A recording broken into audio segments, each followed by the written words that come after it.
श्री सीता रामचंद्राभ्याम नमः। स्वागत है आप सभी का हिंदू ग्रंथावली ऑडियो बुक चैनल में। 32वां सर्ग। ब्रह्मपुत्र कुश के 4 पुत्रों का वर्णन। सोनभद्र तटवर्ती प्रदेश को वसु की भूमि बताना। कुशनाभ की 100 कन्याओं का वायु के कोप से कुब्जा होना। विश्वामित्र जी कहते हैं, श्री राम पूर्व काल में कुश नाम से प्रसिद्ध एक महत्वस्वी राजा हो गए हैं। वे साक्षात ब्रह्मा जी के पुत्र थे। उनका प्रत्येक व्रत एवं संकल्प बिना किसी क्लेश या कठिनाई के ही पूर्ण होता था। वे धर्म के ज्ञाता, सत्पुरुषों का आदर करने वाले और महान थे। उत्तम कुल में उत्पन्न विदर्भ देश की राजकुमारी उनकी पत्नी थी। उसके गर्भ से उन महात्मा नरेश ने 4 पुत्र उत्पन्न किए जो उन्हीं के समान थे। उनके नाम इस प्रकार हैं, कुशाम, कुशनाभ, असूर्त, रजस तथा वसु। ये सब के सब तेजस्वी तथा महान उत्साही थे। राजा कुश ने प्रजारक्षण रूप क्षत्रिय धर्म के पालन की इच्छा से अपने उन धर्मिष्ठ तथा सत्यवादी पुत्रों से कहा, पुत्रों, प्रजा का पालन करो, इससे तुम्हें धर्म का पूरा फल प्राप्त होगा। अपने पिता महाराज कुश की यह बात सुनकर उन 4 लोक शिरोमणि नरश्रेष्ठ राजकुमारों ने उस समय अपने अपने लिए पृथक पृथक नगर निर्माण कराया। महातेजस्वी कुशाम ने कौशाम्बी पूरी बसाई, जिसे आजकल कोसम कहते हैं। धर्मात्मा कुशनाभ ने महोदय नामक नगर का निर्माण कराया। परम बुद्धिमान असूर्त रजस ने धर्मारण्य नामक एक श्रेष्ठ नगर बसाया तथा राजा वसु ने गिरिव्रज नगर की स्थापना की। महात्मा वसु की यह गिरिव्रज नामक राजधानी वसुमती के नाम से प्रसिद्ध हुई। इसके चारों ओर ये 5 श्रेष्ठ पर्वत सुशोभित होते हैं। ये रमणीय सोन नदी दक्षिण पश्चिम की ओर से बहती हुई मगध देश में आई है, इसलिए यहाँ सुमागधी नाम से विख्यात हुई है। यह इन 5 श्रेष्ठ पर्वतों के बीच में माला की भांति सुशोभित हो रही है। श्री राम इस प्रकार मागधी नाम से प्रसिद्ध हुई यह सोन नदी पूर्वोक्त महात्मा वसु से संबंध रखती है।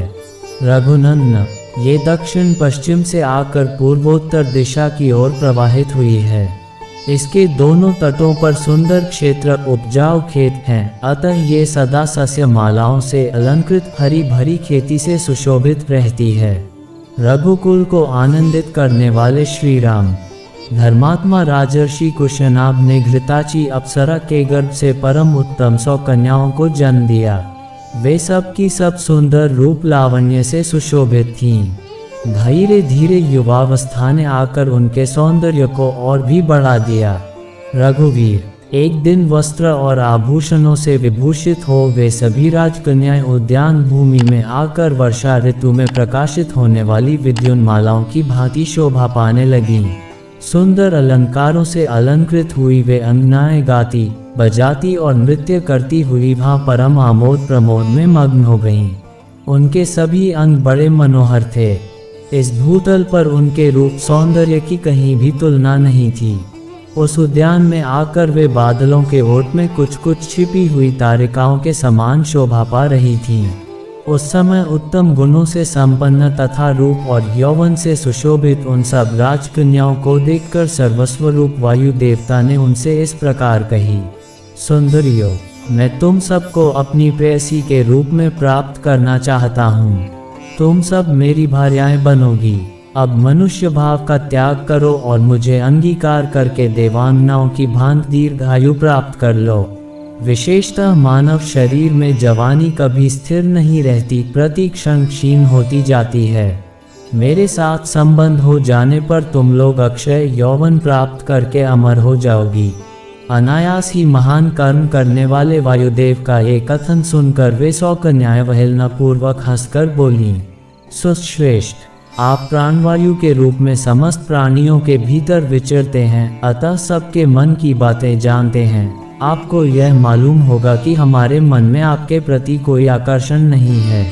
हम सब बहिनें आपके अनुपम प्रभाव को भी जानती हैं, तो भी हमारा आपके प्रति अनुराग नहीं है। ऐसी दशा में यह अनुचित प्रस्ताव करके आप हमारा अपमान किस लिए कर रहे हैं? देव, देवशिरोमणे, हम सब की सब राजर्षि कुशनाभ की कन्याएं हैं। देवता होने पर भी आपको शाप देकर वायुपद से भ्रष्ट कर सकती हैं, किंतु ऐसा करना नहीं चाहती क्योंकि हम अपने तप को सुरक्षित रखती हैं। दुर्मते, वह समय कभी न आवे जबकि हम अपने सत्यवादी पिता की अवहेलना करके कामवश या अत्यंत अधर्मपूर्वक स्वयं ही वर ढूंढने लगें।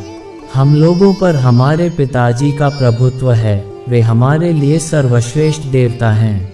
पिताजी हमें जिसके हाथ में दे देंगे वही हमारा पति होगा। उनकी यह बात सुनकर वायुदेव अत्यंत कुपित हो उठे। उन ऐश्वर्यशाली प्रभु ने उनके भीतर प्रविष्ट हो सब अंगों को मोड़कर टेढ़ा कर दिया। शरीर मुड़ जाने के कारण वे कुबड़ी हो गई। उनकी आकृति मुट्ठी बंधे हुए एक हाथ के बराबर हो गई। वे भय से व्याकुल हो उठी। वायुदेव के द्वारा कुबड़ी की हुई उन कन्याओं ने राजभवन में प्रवेश किया। प्रवेश करके वे लज्जित और उद्विग्न हो गईं। उनके नेत्रों से आंसुओं की धाराएं बहने लगीं। अपनी परम सुंदरी प्यारी पुत्रियों को कुब्जता के कारण अत्यंत दयनीय दशा में पड़ी देख राजा कुशनाभ घबरा गए और इस प्रकार बोले, पुत्रियों, यह क्या हुआ? बताओ, कौन प्राणी धर्म की अवहेलना करता है? किसने तुम्हें कुबड़ी बना दिया जिससे तुम तड़प रही हो किंतु कुछ बताती नहीं हो? यूं कहकर राजा ने लंबी सांस खींची और उनका उत्तर सुनने के लिए वे सावधान होकर बैठ गए। इस प्रकार श्री वाल्मीकि निर्मित आर्ष रामायण आदि काव्य के बालकांड में 32वां सर्ग पूरा हुआ। 32।